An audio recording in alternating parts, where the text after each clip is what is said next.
what is the power of the vouch when someone vouches for you out there? Uh, it's sometimes it's hard to get from people, but it's basically somebody putting their name on the line, basically saying this guy is funny or this guy's cool. Now, broadcasting live from the Podcast Palace on Park Street in beautiful and dangerous Clearwater, Florida. It's the Comedians Uncorked podcast. And now, here are your hosts, Tony God and Pat Largo. Hey, season 2 of the Comedians Uncorked podcast. I got Tony God right here. My name is Pat Largo. We have another great one today from Los Angeles, Mr. E.L. Smith, a former Floridian, and now he's out west. But first off, big shouts out to our girl, Julie Drolshagen of Century 21 right here in beautiful Clearwater, Florida. She's getting you deals, buying and selling. You can contact her at 727-902-9233 or Julie at floridabeachbusiness.com. floridabeachbusiness.com. And you can get us anywhere you want at comediansuncorked.com, at Comedians Uncorked on Instagram, Facebook, and of course our YouTube channel. Lots of things there, including clips from all of our past and future interviews, such as today with E.L. Smith. Don't forget to click that subscribe button. We really appreciate that. This is a fun one, man. Yes, E.L. Smith. Yeah. We have him on our Zoom interview today. E.L. Smith, you may have already seen him in commercials like Shipped. Thank you. Oh.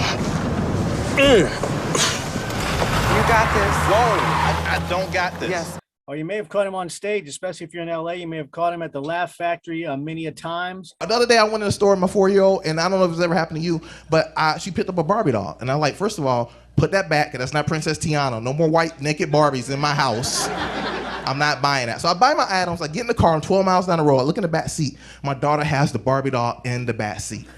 It's like, oh my God, like that kind of sucks for you, Target, because I'm 12 miles down the road. I'm not turning back. You need to up the security game. Let a 4-year-old get over and you need like new manuals or something like that, right? But the next week she tried to do the same thing. She tried to pick up the same Barbie doll. I had to sit her down like, Kayla, sweetheart, you can't do that. You can't do that. But here, take these Beat headphones by Dr. Dre. Hold that. Those are $300. Hold that. See, we can do this. Team Smith, let's go. She's cool though. She got me this Apple Watch, so she's good.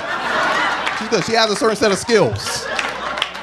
Welcome to the show, E.L. How's it going, man? Woo! All right. What's going on, man? I'm still in it. No, you are still in it. My first question though is, where's your hair, man? Oh man, a couple of job things. Like I had an audition and I took it out one time and it was like that. And I was like, there's no way they're going to go for that. So I just went ahead and just cut it. But, during the pandemic, everybody was I wasn't getting a haircut. And, I'm older now and I still have my hair. So I was like, let me just see what this can do before one day I wake up and I have to get the Michael Jordan and I have no choice. So, oh, man. Well, I'll let you know a little secret. I'm actually going to get my cut this week, too. Yeah. Like, it's everywhere right now. Okay. Oh. See, yeah. So I let me do it before, one day I don't have a choice. So I had a choice to grow it, but I'm too old for it now. So I should have did that earlier, but it's all good. Yeah. Well, I got to tell you, so tell us a little bit, because we broadcast out of the Podcast Palace on Park Street here in Clearwater, Florida. Okay. We've been here a long time in Florida. Tony's a native. I'm close. EO's. Now, are you a native Floridian? I am. I'm from West Palm Beach, Palm Beach, Florida. Okay, cool, man. And you were there. How long before you went out to make the trek to LA? So I started in Tallahassee. I went to Florida State and I used to host at a Comedy Zone. I ended up moving to Tampa. That's where I met Tony. Mm-hmm. And then started, asking them for spots at the Tampa Improv. Yeah, so started doing a little bit there, and I met someone, and I ended up moving to North Carolina. I didn't do it when I was in North Carolina for like 3 years, and I still had like that itch, but it was actually less opportunity than Florida in North Carolina, if you ask my opinion. So it kind of got discouraged, and then the opportunity came to move to Los Angeles, and I was like, you know what, man, let's do it, let's try it. So I went out, I moved out here 2016. I didn't know anybody. I had one cousin out here, didn't know anybody in comedy, and I just started hitting the ground, just running. So where did you start out? Where did you go first? Like when you went out to LA, did you go to like a small room or just try to fill out the scene? I filled out the scene. I did a couple of open mics, but I knew a booker from a festival I did before who actually vouched for me at the Ice House in Pasadena. Oh wow! And so the booker saw it. I didn't even know what he looks like. He was in the audience because he asked, "Can you do like 10 minutes clean?" And I was like, "Of course." And he saw it, and ever since then he started booking me at the Ice House, and then they let you record a video. So I just started sending that video out and just started hanging out at the store. They have an open mic there on Mondays where they only pick 16 people, and maybe like 150 people come and sign a piece of paper like every Monday. So and after a year, I started getting on the mic thing, and then kind of like the pandemic happened, so that kind of been shut down. But an opportunity came at the Laugh Factory when the pandemic was happening. They were doing this YouTube thing where they would like film comedians, and no one was in the audience, and they wanted to do like 20 minutes. And a lot of their regular guys that they booked didn't want to do that, felt that they didn't feel like, but I was like, I'll do it. I don't care. I'll do it. It was just like an empty room. It was an empty room, and they put it on YouTube, but you're telling jokes to an empty room for like 20 minutes, like nothing. So, but it's like open mic. Yeah, basically. So I did that. I met a couple of people, started hanging out. And this is a cool story. One time I was hanging out there, and something happened. Well, somebody left but didn't show up. And like the assistant manager came up to me and she was like, you want to go on and close out the show on a Friday? It was a Friday night. And like after Dane Cook, and like, do you want to do 20? Can you do 20 minutes? And I was like, yeah, of course. So I went up there, and that show was great. It was amazing. It was a packed house, and they saw it. And then ever since then, sometimes they put me on stuff. I'll put it like that. So yeah. So Dane Cook opened for you. If you want to say that, I will say that, EL. So now, like, now, are you a regular at a few rooms, or do you have different rooms that you get into on a regular basis?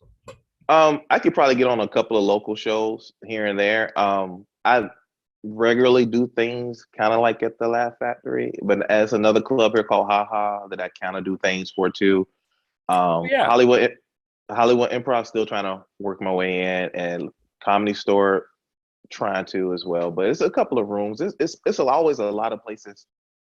People put on their own shows and stuff like that. So yeah. Tell Jack Asadorian at a Ha Ha that we say hi. Oh, Jack! Oh yeah, I'll let him know. That's our guy out there. Him, I don't know if his parents still own it, or he took it over. But it's a whole West Hollywood feel out there. Yeah, it's all of them. It's his mom and it's him. I think his mom and him. He does like the bookings and stuff for it. Yeah, so no, it's a cool spot. Dude, I mean, during the pandemic, he was like bartending, getting tickets, comedy, running. I mean, he was wearing every hat. So I respect. I'm like, damn, that's a guy who wants to keep that in the family and just keep that business going. It was pretty cool to see. Yeah. He wears a lot of hats there, and he does comedy too as well. So, so tell me, like, just to follow up on something you mentioned earlier, just so the audience understands, what is the power of the vouch when someone vouches for you out there? It's sometimes it's hard to get from people, but it's basically somebody putting their name on the line, basically saying this guy is funny, or this guy's clean, or this guy is not going to bring down your club or make you lose money, or he's not going to say anything crazy or outrageous. And I'm putting my reputation on the line for this person.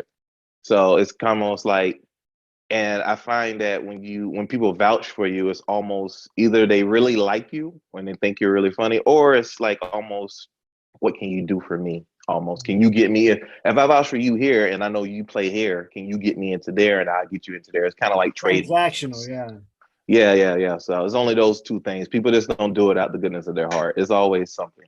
So business, always business. That's LA right there. That's LA in a nutshell right there. It is because there's so many people out here trying to do comedy. So it's everybody, even people who want to be actors, their agents tell them, oh, get into comedy. And so, and like when New Year's happens, I remember one time I was here for New Year, like around, New Year's resolution.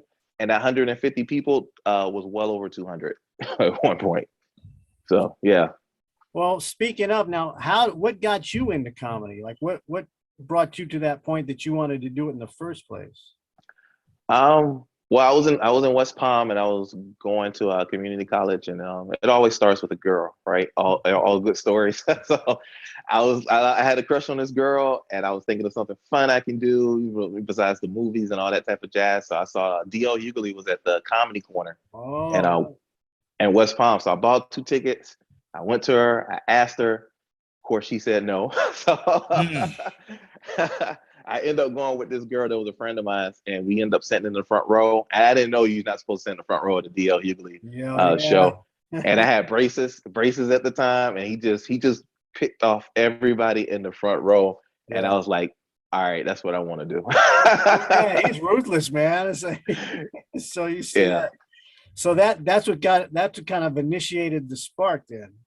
Yeah. Then I always been like funny around family and stuff like that. And I was like, all right, I want to do this. So when I moved to Tallahassee, just got into it. And funny story, when I moved up there, I met Roy Wood Jr. He was still he was still in college there. He was like, I think he only had 1 more year.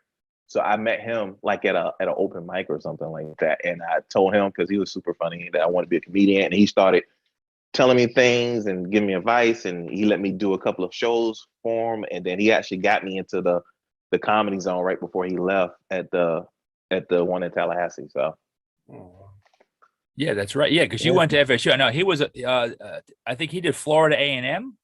Yeah, he went to Florida A&M. Yeah, and that's so cool. I was thinking about Roy when he were in that area. I was thinking about that because he was doing like radio in Birmingham.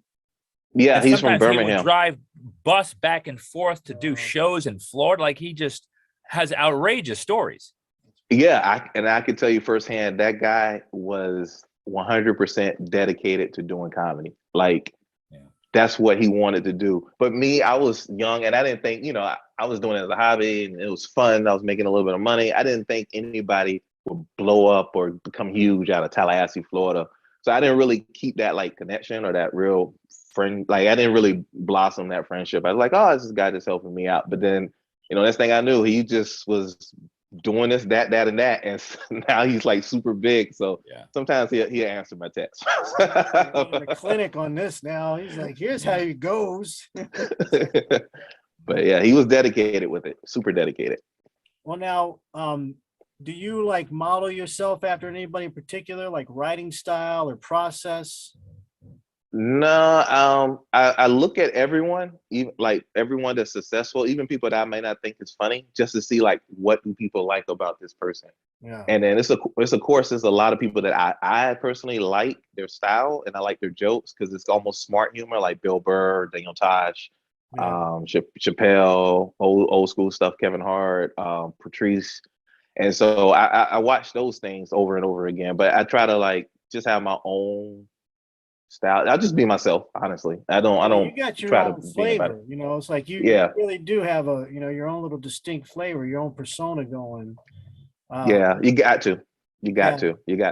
And you talk a lot about your family and the kids and stuff. Now I do. How do they feel about that?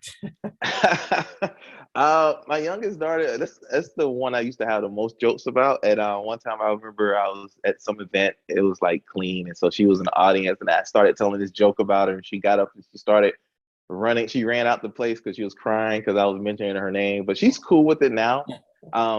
She's cool with it now. I always try to stay more on the clean side just because it's just more opportunity and just doors just open up quicker and stuff like that. It's like I just recently, I was just in Florida. I just did Lane University, right there in Boca Raton. So yeah. So so I just try to stay more on the cleaner side. So so you're not doing chocolate sundaes.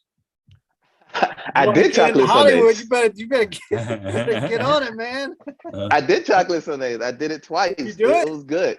Yeah, it was good. It was good. The last time was okay. Yeah. It was good. So I gotta hit them up to see how can I get into their rotation. But Chocolate Sundays, believe it or not, it's a really good show. It's not as crazy because I know you're from Florida, so you remember like Apollo nights and some of those places. Yeah. Yeah, So, so that's like a legendary night out there now. oh, it always stay packed because they as long as you reserve, the tickets are free, and it's like a 2-drink minimum. You can get 2, so it's always packed Well, every Sunday. Well, can you tell the audience that don't know what we're talking about what Chocolate Sunday is? So it's like it's supposed to be urban, but I wouldn't even call it urban anymore because the crowd is so mixed. But it's a show on at Sundays at the Laugh Factory. It's started by this guy named Pookie, and of course everybody. Of course, it was started by somebody named Pookie, but it wouldn't be Chocolate Sundays if it wasn't. This day in history. Yeah, I know. Yeah, Yeah. but It's not going to be Alistair. You know, it's going to be Pookie or Ray Ray. Yeah. But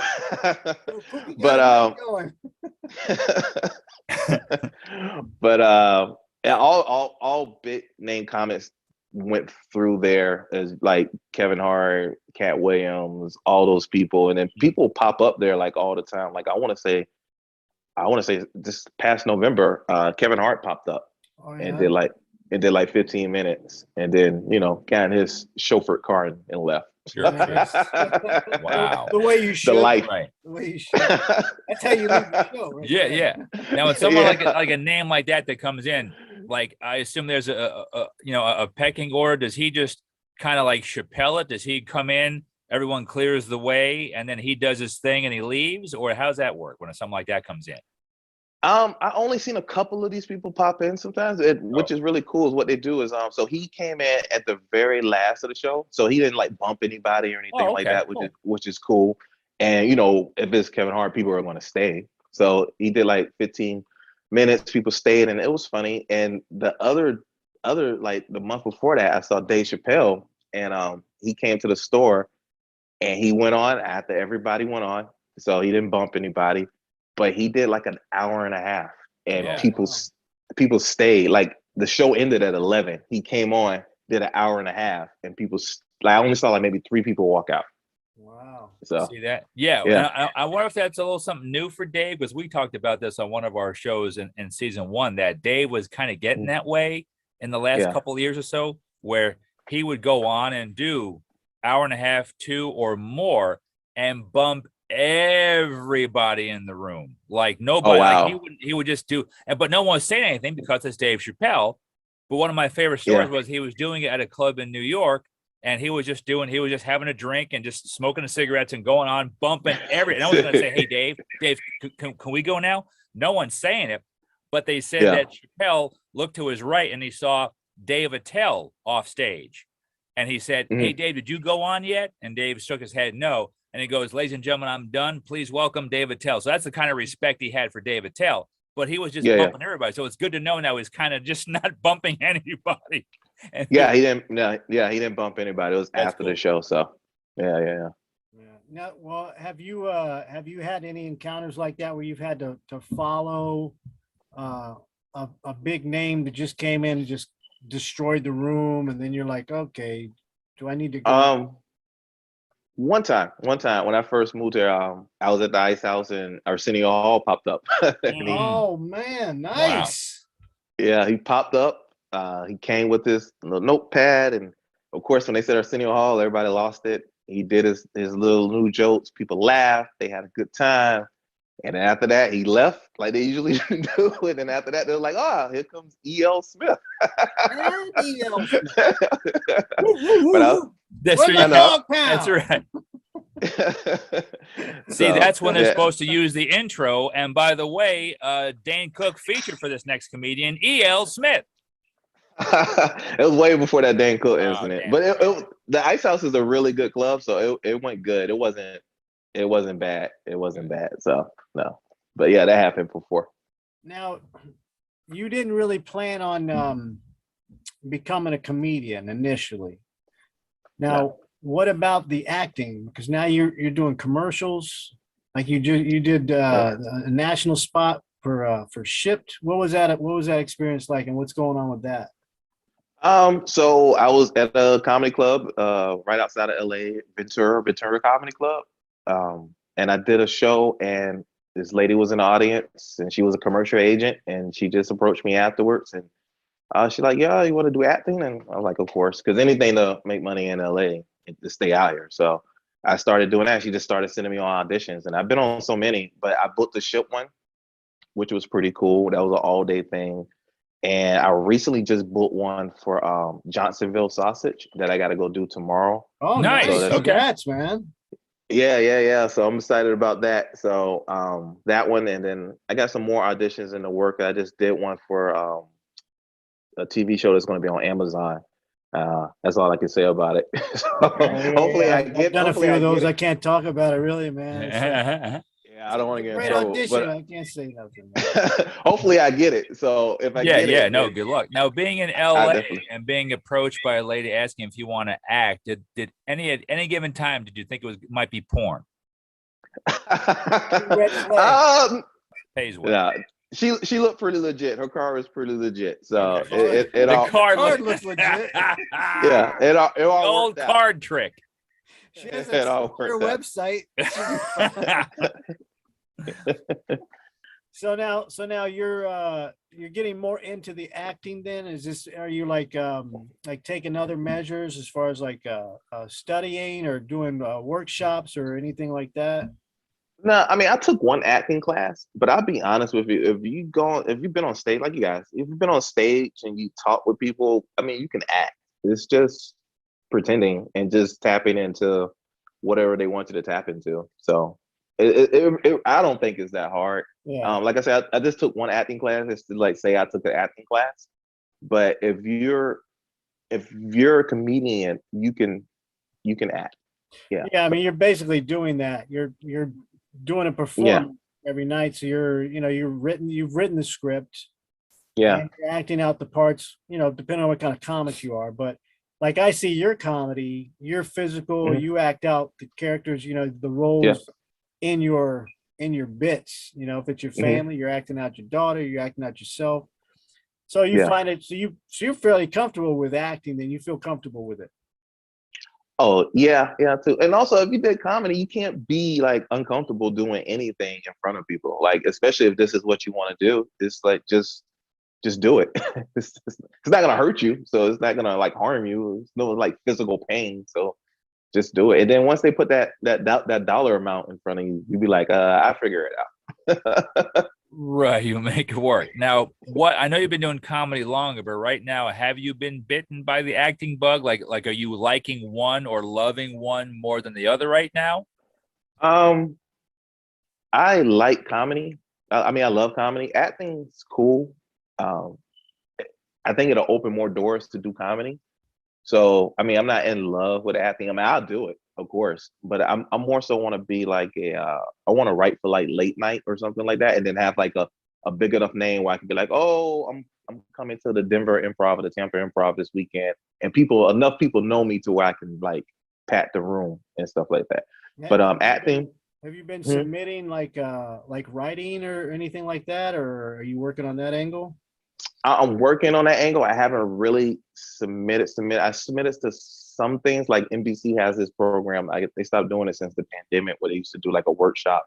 Yeah. But I know I'm trying to. Yeah. So I'm trying to like meet more people in that space, but I'm not turned off towards acting just because if I act in enough stuff or enough bigger stuff, I can basically use that to do whatever or get into whatever I want. And then acting's not bad. It's not like it's terrible or like, I don't know, I dread doing it. So I mean, it's fun to do. It's fun. I love it, man. Yeah. I love doing it. Yeah. So now, well, have you considered like writing something for yourself and like a short film or something to that effect?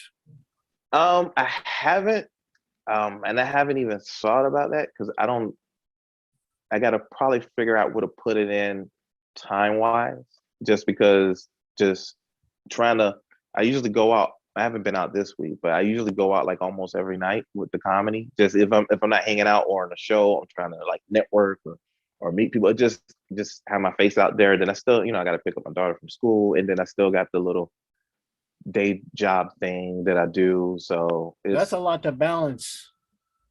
Yeah, it's a lot. And right now I'm in the process of moving. Oh, wow.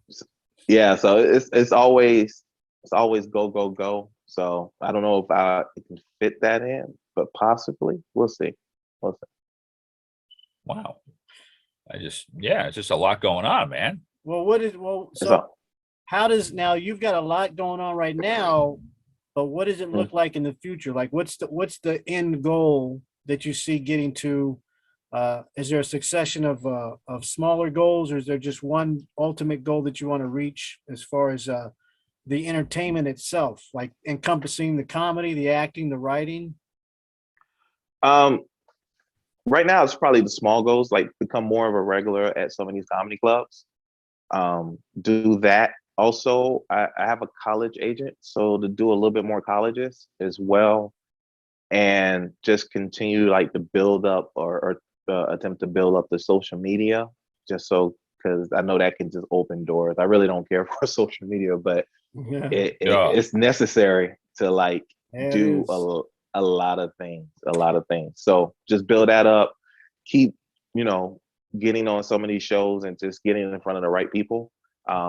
A lot of times in LA, it's just being seen by the right person, the right agency. Some of these agencies, they still go out to comedy clubs, or they hear about you through this thing or that thing. So the more you're out there, the more you can, somebody can tap into, like, oh, have you seen this person, or you heard of this person? Oh, or they just happen to see you.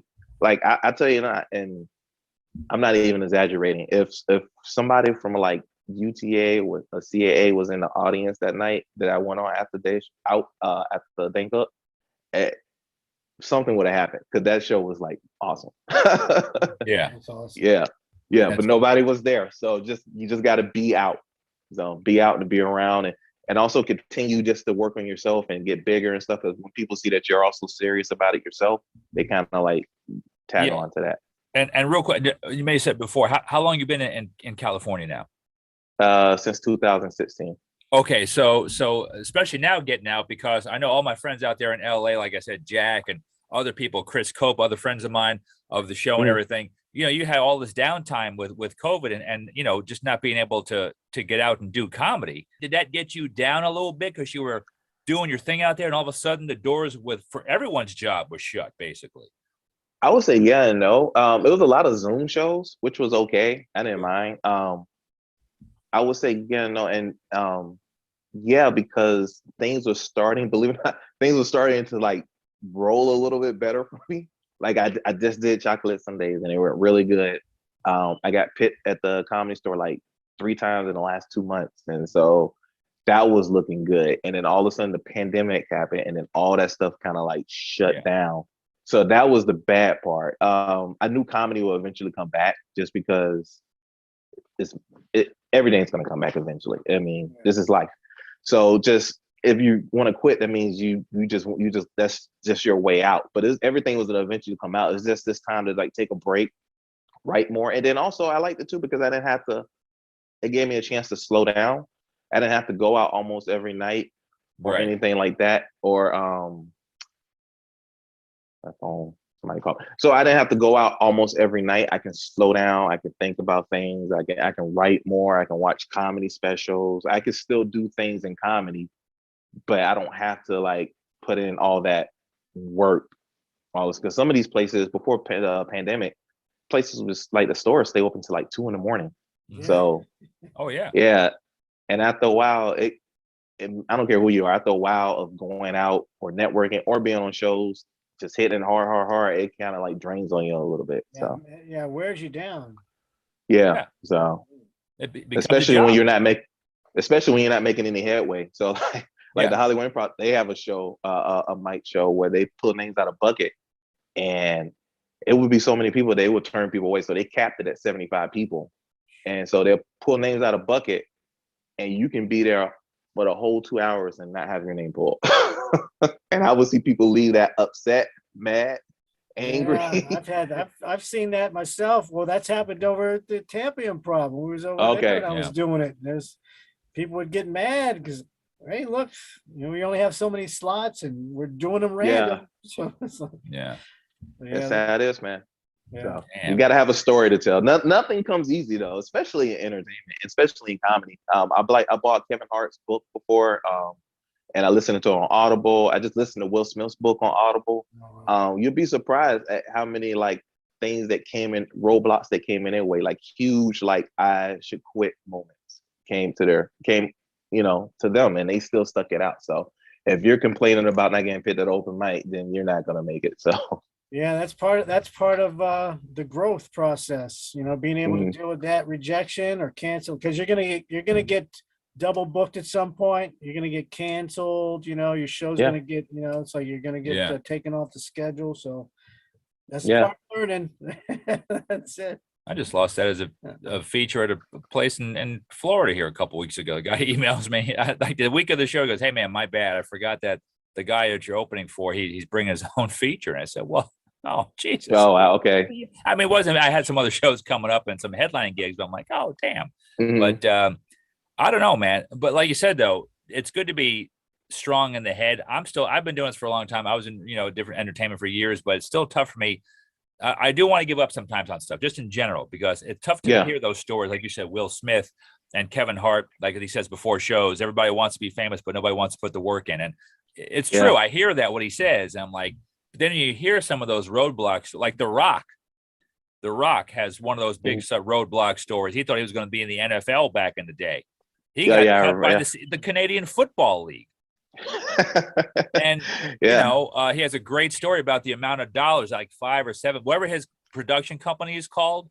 It's like called $7 and something, or $7.50. That's how much money he had in his pocket, and that's why he called it that production company. And he only had it. He only had that much because that's all the guy had when he robbed him. That's right. That's right.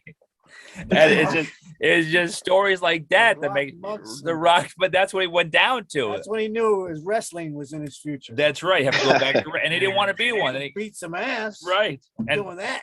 Robbed the fans with $50 tickets. Now I got $50 in my pocket. It's definitely like that. Exponential as it got down the block. Yeah. Same robbery, more money.